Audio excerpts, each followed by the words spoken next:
Ant-Man is Hank Pym, famous biochemist who was able to create these magical particles when combined with the suit, was able to shrink his size down to the size of an ant. And when he needed to, he could increase his size back to the grown adult that he was before.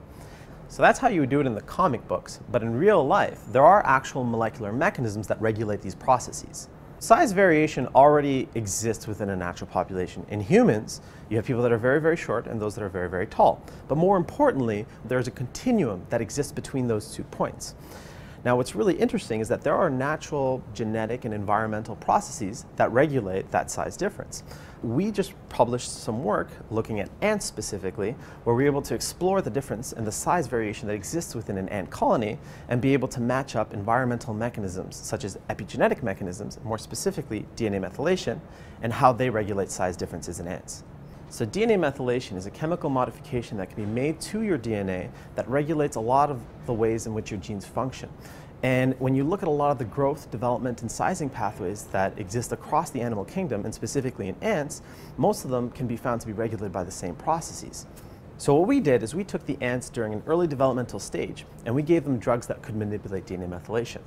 When we added drugs that increased the amount of DNA methylation, we made them much smaller, in fact smaller than exists in a natural population. And when we added drugs that inhibited DNA methylation, we made them much larger. More importantly, we were able to narrow those differences down to an individual gene. Now, what was important about that gene, especially across an entire population, is that when we saw a 10% change in size, we saw a 10% change in DNA methylation of that specific gene.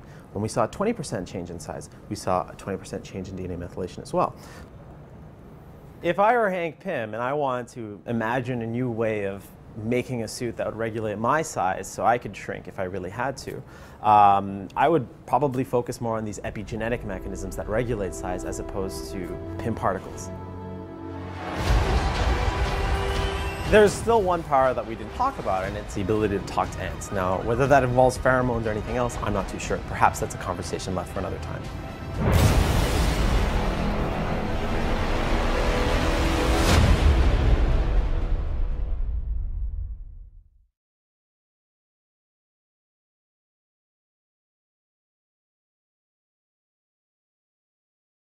For more, please visit us at stanford.edu.